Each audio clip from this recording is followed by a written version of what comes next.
It may be cooling down a little bit outside, but the 26 campaign is heating up less than 2 months from Election Day. Of course, you've heard all about the presidential race, but what about the down-ballot races here at home in Kern, Tulare, Fresno, and other Valley counties?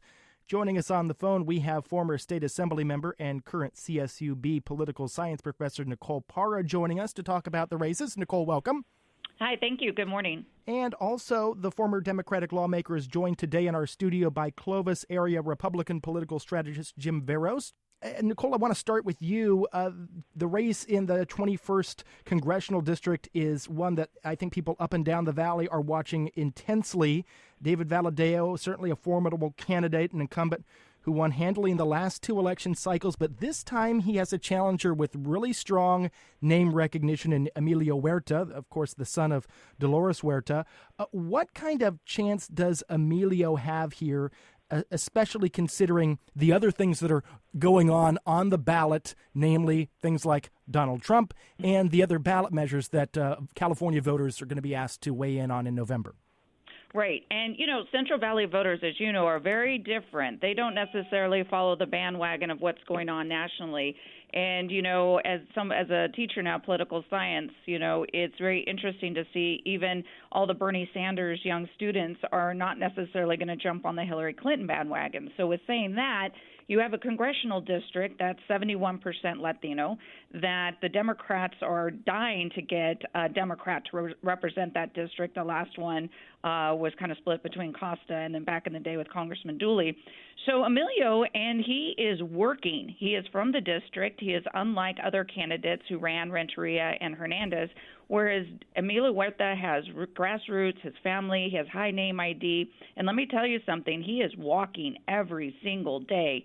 Now, what's interesting on the Emilio side, though, will the DCCC spend the $1 million that they did for Amanda Renteria? We have not seen that yet. And yes, he has access to money via Dolores Huerta, but he's going to need at least $1 million from the DCCC to get his message out. Now, on the other side, David Valadao has made no mistakes. He's a great representative. He speaks Spanish. His parents are immigrants from Portugal. He has been accessible, and he is now a tested campaign person. Early on, he really had some, I would say, easier races, especially when he started out in the assembly. But he is definitely a well-spoken, experienced, and a good campaigner. So this is a seat. This is 71% Latino. 55 of those folks are registered. But again, turnout in that group is about 20%. Will this election increase voter turnout in addition to all of the local races happening here in Kern County? We have a contested mayor's race and city council races, and then Measure J, which is a $500 million bond for community colleges. There's a lot of local races and a lot of people out trying to get out the vote. And will that bump up Emilio's chances with Latino turnout to unseat David Valadao? We'll have to see.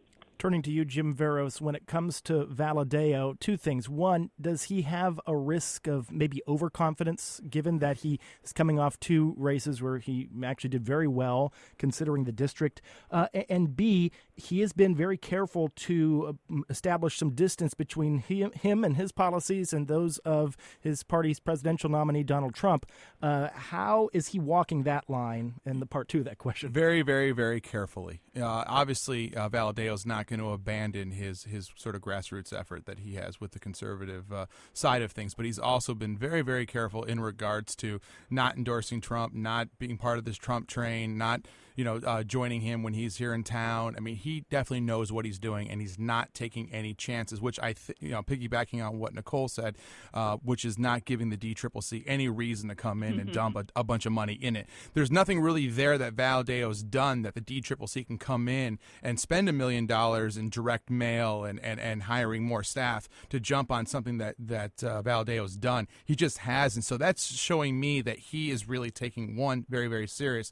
Two, he's very strategic in what he's saying, how he's saying it, and who he's backing in his district. So I don't see there's any overconfidence there whatsoever. Mm-hmm. When we look back to 2008, looking at both national and local races, Democrats, it was all about the ground game, getting out the vote.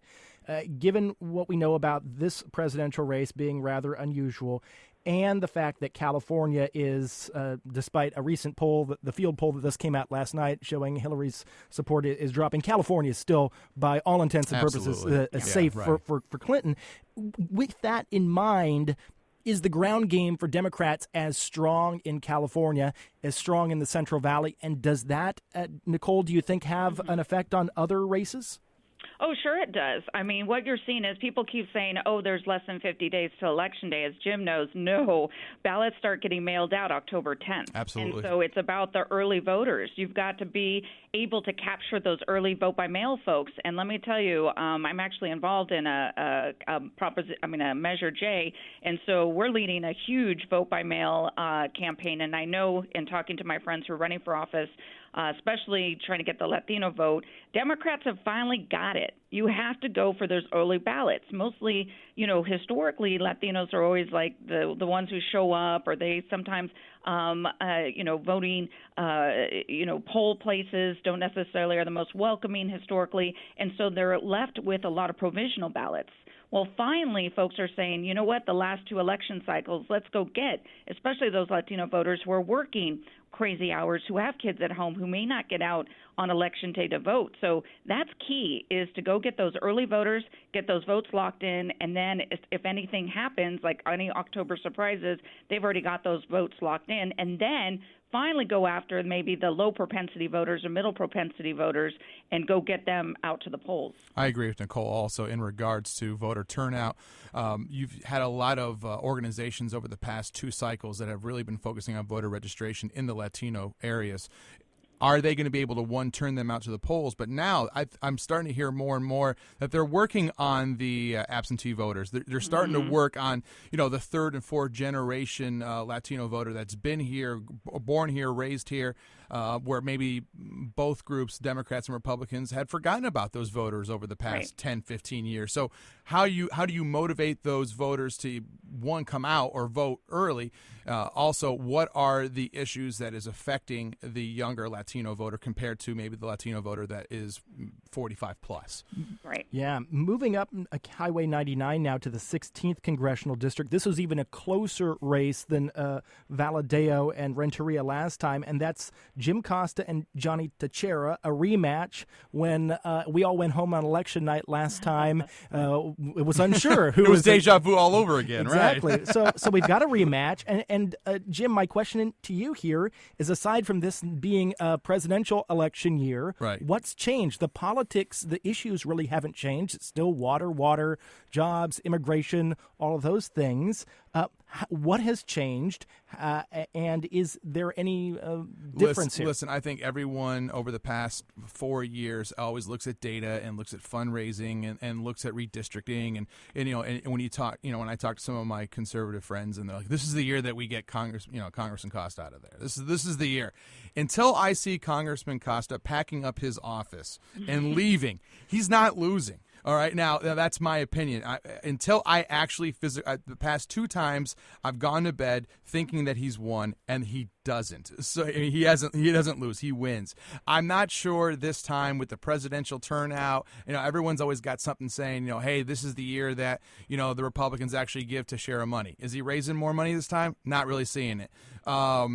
I don't see it changing. I just don't, until I see Congressman Costa conceding. I just don't see it happening. We're talking about Valley politics today on Valley Edition. That voice you hear there is Jim Verros. Also with us, former state assembly member Nicole Parra, who's now a professor at CSUB in the political science department. I want to turn to these city council races so we have enough time, because there's some interesting ones, both city council and local offices in Fresno and Bakersfield. Nicole, I want to turn to you. This Bakersfield mayor's race, we had all of these candidates running in the primary. It was 25. And now it's down to Kyle Carter and Karen Go. The race has started to heat up a little bit. We've heard going back and forth about signs. Did someone steal signs? Put my sign in front of your sign. But this is largely a ceremonial office. Should voters maybe be paying more attention to the city council races, or is this still a race where we're going to see some issues heat up? Oh, no, we're going to see some issues heat up. Mayor Harvey Hall, he really was, it is more than ceremonial. Our mayors, It's not like Fresno, but Harvey Hall was behind the scenes on a lot of local issues, dealing with law enforcement, dealing with immigration, working with our chambers of commerce. He really was more than a ribbon-cutting mayor. And so the next mayor, we have Karen Go, who has a lot of good backing. Her consultant is Mark Abernathy, who's run many races. And then you have Kyle Carter, who's running a really good grassroots campaign, has a lot of diverse support.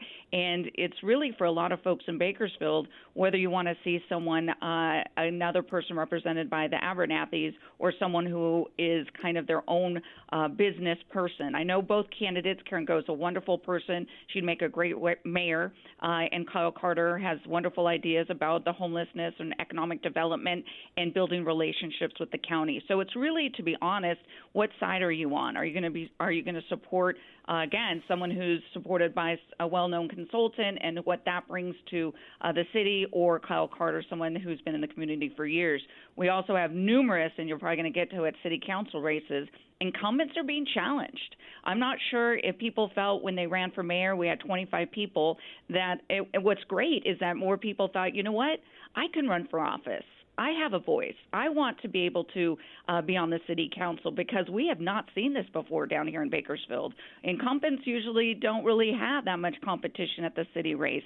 We have 3 incumbents facing pretty important challenges this November. So what are the big issues in those races? I've heard some of the challengers raise things like the road projects that are underway right now, the Centennial Corridor, the 24th Street widening project. Those have displaced a number of residents. Others that haven't been displaced have been less than pleased with the way the city's gone about the projects. There's been lawsuits and legal issues. Is that potentially an issue that if you were a challenger going up against one of these incumbents, you'd get in on trying to upset the apple cart there? Well, it seems like that's the case. We have Mike Maggard, who's the incumbent, and he has been challenging the city regarding the spending and the time on these transportation projects, not necessarily agreeing with the city, especially on our downtown and Centennial Corridor use of eminent domain. And he believes that transportation studies prove his point that some of the expansion and demolition is not necessary. And he is very confident in his information and his research. He's very well read, and I actually, spoke to him at length on his issues. And so it's either so going against City Hall and asking for reviews and what people feel is an obstacle to development, that's where Andre Gonzalez, his challenger, he's 30 years old, he's coming forward and saying, we need to move forward. We need a 21st century transportation plan. We need to do homelessness. We need to do more regarding the medical marijuana facilities in our city. So,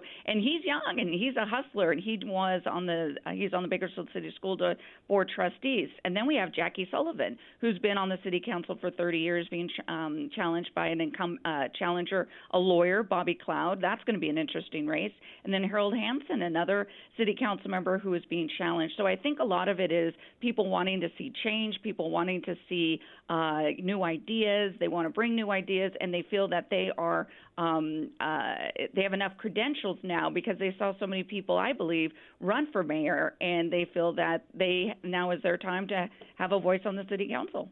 Moving on from the city council, it's rare that a race for judge becomes a big issue, and as you gasped, Nicole, that is the race between Corey Woodward and Tiffany Organ Bowles, Kern County District Attorney. Judge Woodward was censured in 2014 by the state's Commission on Judicial Performance for the sexual relationship he had with a clerk who was assigned to his court, including their illicit affair inside his court chambers.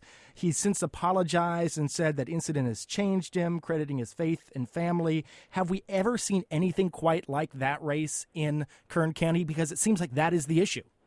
Again, another challenger wanting to maybe the consultants, and it's interesting, again, it's the Abernathys looking at taking out an incumbent and him being vulnerable. I'm sure selecting a young woman played into that. She's a wonderful, she works in the district attorney's office. She served there for 10 years. I interviewed her, and she is, young, and she is ready to be a judge. And it was very impressive when I spoke to her about the issues. Judge Woodward, I met with him and his wife last month and talked to him. And yes, I mean, to be able to talk about, being,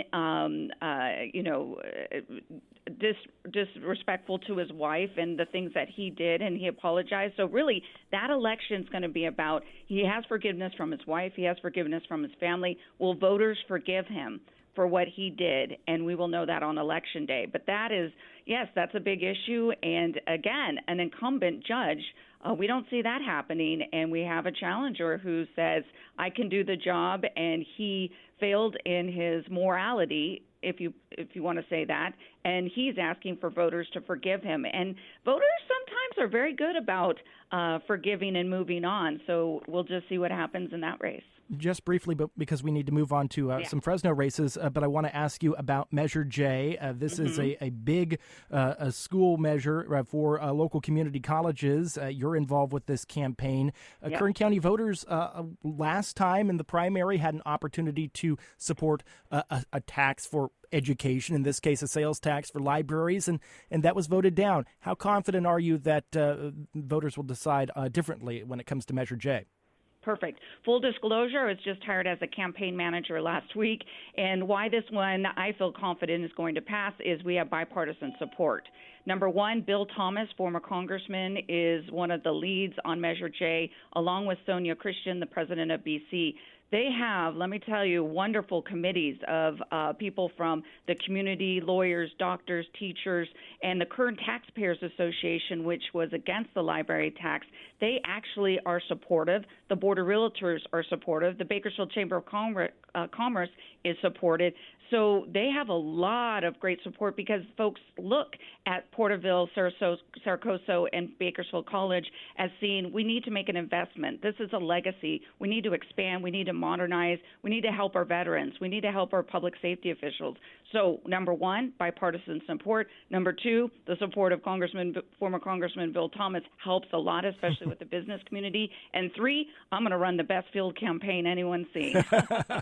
All right. Well, that sounds good. I want to turn now to Jim Verros in the time we have left and ask you about the Fresno races that are coming up here. Mainly the big one here is the mayor's race. Yeah. You have some really interesting things going on here. That's one way of putting it. Yeah, sure. You have arguably the most staunchly conservative elected official in Fresno County, and Debbie Puchigian, who's going off the Board of Supervisors, endorsing her longtime foe on the Board of Supervisors, arguably the most reliably progressive voice in local elected politics, and that's Henry Perea, who's running for mayor. Puchigian not endorsing the Republican. I mean, again, this is a nonpartisan race, but Lee Brand is a Republican in the race.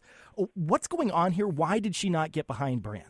I think it really just comes down to his politics. I think when it comes to Supervisor Puchigian, obviously she's been around for a long time, and I think that she sees some new and up-and-coming conservatives wanting to fill those roles, and maybe they haven't genuflected properly. Maybe they haven't shown her the proper respect in her eyes or something, but there's nothing politically in regards to Lee Brand that would make a conservative not endorse him. So it's really, really surprising that Supervisor Puchigian would not endorse Lee. Is there something else going on here, though? Because Henry Perea has been very focused on spending a lot of his attention, in a very Republican part of town, Northeast Fresno. He's described himself as, quote unquote, an old school conservative. And he has backing from some parts of the community that traditionally wind up on the Republican side of the aisle. Some of the biggest developers in the community are throwing their support behind Perea, most notably the Assemi family. Sure. Perea is also campaigning against some of the things that the current Republican mayor, Ashley Swearingen, has done when it comes to growth, infill development, those sorts of things. Is there something else going on here interesting politically, kind of a role reversal? Well, and I'm not sure it's a role reversal, and I think with Supervisor Perea calling himself conservative, I think that's I've heard a lot of things. That's definitely a new one. I think when it comes to the developers backing Perea over at Lee Brand, is it simply because that Councilmember Brand has the mayor's endorsement and definitely backed the city plan, which was some bad blood there. Yeah, and I think it is. And I think is it more infill or is it more expansion? That's what it comes down to. Has Supervisor Perea focused on Northeast Fresno and their water issues? Yeah, I think he has. It's too bad that he hasn't really focused on Cowla and some other areas in his supervisor district and their water issues. That all of a sudden he's focusing on Northeast Fresno, where he knows he needs votes, and that's where he needs to get those extra few percent. When you look at the numbers from the primaries, he needs to make up about 6.5%. If all the voters that voted for HBs vote for Lee Brandt, he needs to pick up 6.5 to 7%. Where is he going to get those? And that's the reason why Perea is in Northeast Fresno trying to talk about water. Well, it seems like that's all anyone is talking about is water in this race, and this is an issue that certainly is a serious one to the people who are affected. But it's a few hundred homes that have this problem. Is this a symptom of a larger issue here? Do these candidates have a big picture vision for the city?